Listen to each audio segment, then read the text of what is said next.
I'm starting this video out today showing you the cold, the snow, the inclement weather outside my door. I'm just gonna take a little walk down the street and show you what we're dealing with here in Pittsburgh. I thought that I might drive, but I'm just gonna walk. There's no point in me driving in the snow and risking my life to show you the roads when I can just show you them walking. Okay, this will allow me to escape my dog a little bit just for a second. But you might think that living in the city would provide better road conditions. Not Pittsburgh. It doesn't happen like that here. The suburbs, I think because they pay higher property taxes, they get better snow care. We pay lower property taxes in the city of Pittsburgh, and therefore there's not as much of a rush to fix the roads. That's my theory anyway. I'm pretty sure I'm right. Yeah, the roads in the city of Pittsburgh don't always look great. In fact, they don't look great a lot of the time. So let me just show you what I'm dealing with here. Okay. So this is, I'm walking down from my house right now.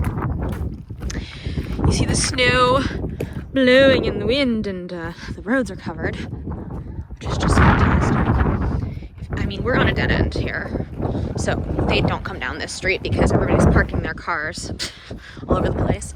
And yeah, you can see over here, as we walk further along, you can see that they have done the roads over here, but they're not well done. I don't think anyway. They're gonna be slippery no matter what. And then you have treacherous hills. Okay. Anytime I drive in the snow, I always drive straight because I want to avoid these hills. So we're on Queensboro Avenue in Brookline. Early in the mornings, these are extremely covered in snow, and it's very hard to navigate.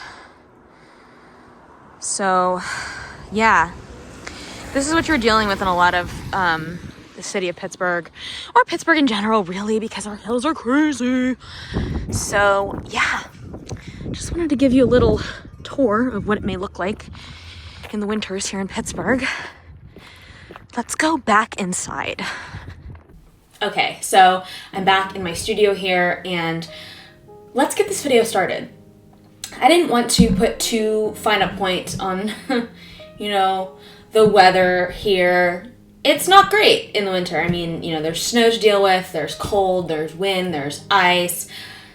I'm hearing reports of car accidents happening all over the place today. It's great if you can, stay in your home during these storms. If you can't, and a lot of people can't, it stinks.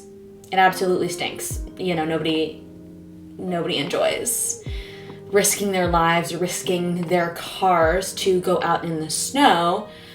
But this leads me into the video that I want to create today, which is, are you thinking of moving to Pittsburgh in 2025? Is it really a great idea to do that in general? I'm gonna give you some food for thought, some things to think about if you are considering moving to Pittsburgh in 2025. I'm Rachel Geraci. I'm a real estate agent with RE/MAX Realty Brokers here in Pittsburgh, and I create real estate content for the city of Pittsburgh, which is my specialty, and the surrounding greater Pittsburgh area. If you're potentially interested in buying a home here, or you'd like to inquire more about what it's like living in Pittsburgh, give me a call at 412-926-0806 or email me at the email below. So one thing I want to say before we begin is that I am trying to give people a realistic and objective point of view if they'd like to move to Pittsburgh. I think there's a lot of videos from realtors out there that are like, yeah, Pittsburgh is the best place ever. Everyone's moving here and it's the greatest place on earth to live. I mean, no, that's not true. Not everybody is flocking to Pittsburgh. That's not what's happening. I think a lot of people are moving to Pittsburgh for their jobs. We have a lot of growth in the tech sector and the healthcare sector here specifically. I think a lot of people are interested in the relatively lower home prices in Pittsburgh. The taxes in Pennsylvania and Pittsburgh aren't great, in comparison to a lot of places. But overall, the housing is cheaper here. I think that interests people. I think a lot of people are interested in investing here. I think rent can be a really good tool if you have cash or a lot of cash to buy a house, and then you can reap those benefits starting right away. Like you can get the ROI right away, you can get that rolling. I think a lot of people that are moving from big cities like New York, Los Angeles, San Francisco, Houston, Dallas, Austin, Tampa, Chicago, any of those places where the real estate's gonna be a lot more expensive than Pittsburgh. I think people are just like, yo, I'm out, I'm sick of this. I'll deal with the cold. I'll deal with the Rust Belt culture, whatever. Let's make our lives easier. A lot of people's families live here. I've heard that a ton. A lot of my clients that move in from out of town, their families already live here.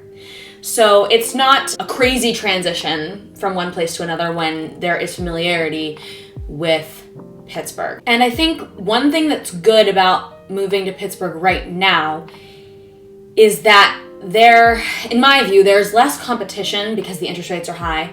So you're gonna be getting a house cheaper than a lot of other places in the country, but you're also gonna be getting it just a little bit cheaper for Pittsburgh, because I have seen the home prices go down a little bit since the fanfare of 2021, 2022, and even, maybe some of the beginning parts of 2023. However, Pittsburgh is not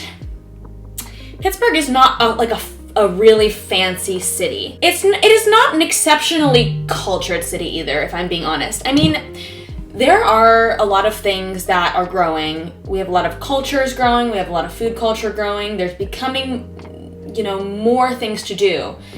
But it's still lagging behind a lot of other places in the country. And we're not gonna have some of the exciting arts, food, culture, nightlife that New York City or LA or Chicago or places in Florida or a lot of other cities in the US have. We're just not gonna have those things. There was a video that I posted a while ago. It was a tour of a certain neighborhood, and I just got a comment saying, oh, filthy and dirty, rundown, just like the rest of Pittsburgh.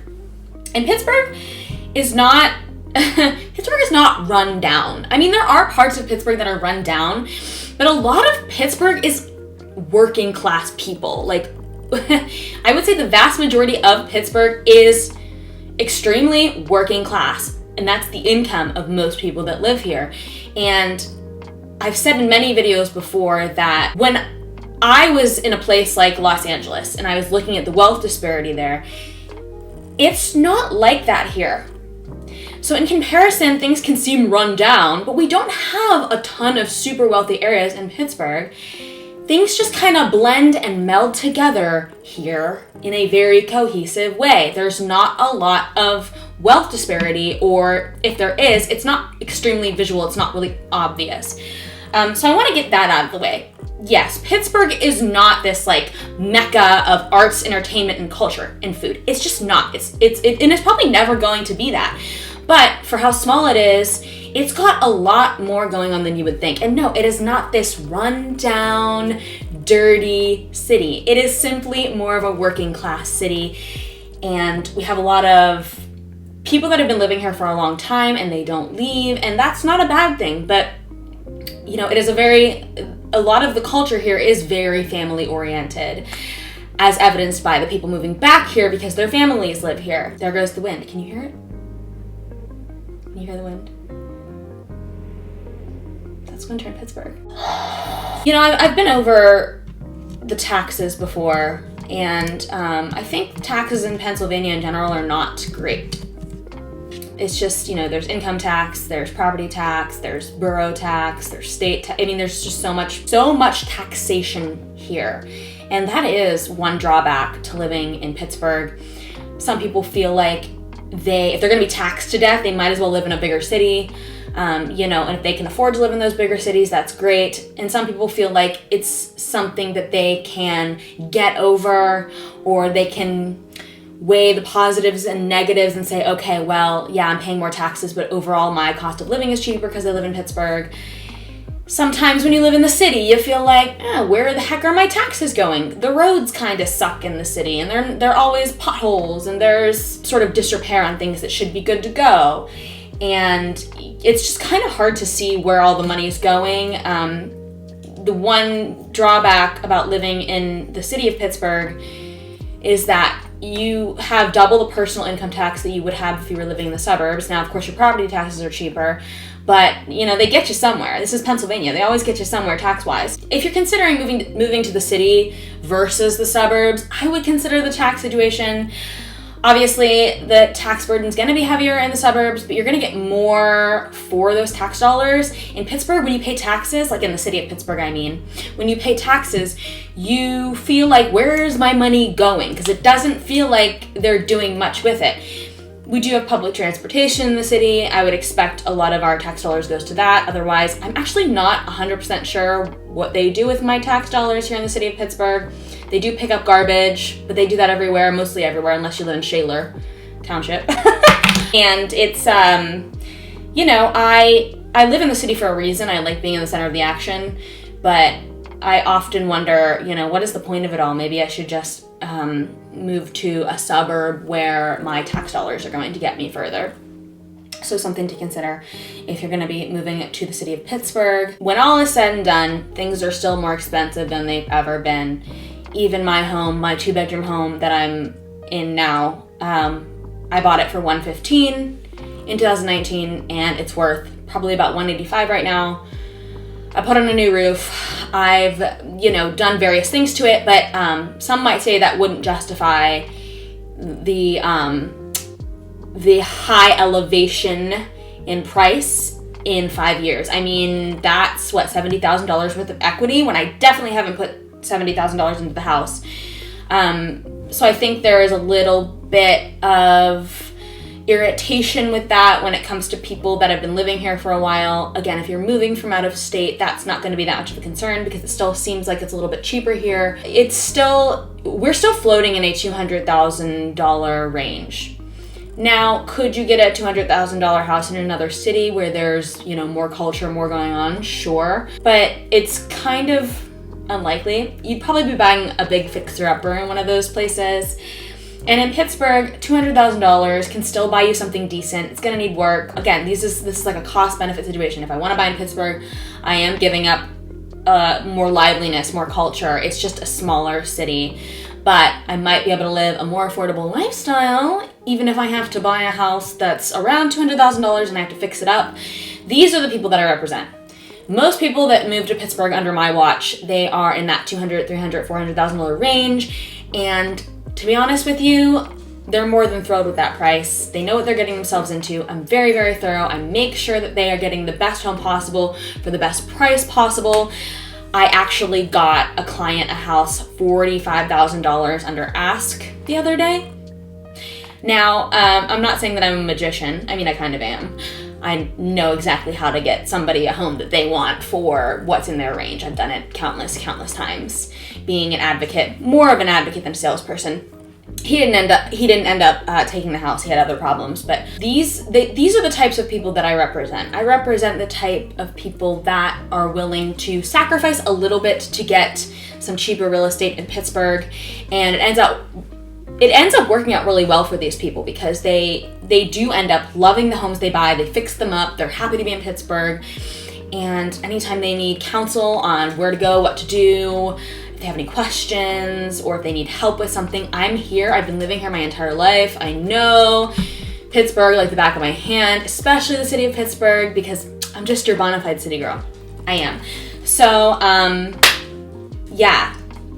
I think that, again, cheaper real estate, great. You got it here in Pittsburgh. Older homes, that comes with the territory. A cheaper home is probably an older home. Gonna need fixed up. You're gonna have the draft. You're gonna have an old roof. You're gonna have a wet basement. You're gonna have a dirt basement. You're gonna have all these things going on with the home that are gonna need to be dealt with. And that's another thing to consider is the age of the homes here. Pittsburgh is not really a city where we're doing a ton of developments. I see videos of agents from Las Vegas, Los Angeles, even in Texas, or some of these bigger cities or these more pop and hoppin' cities.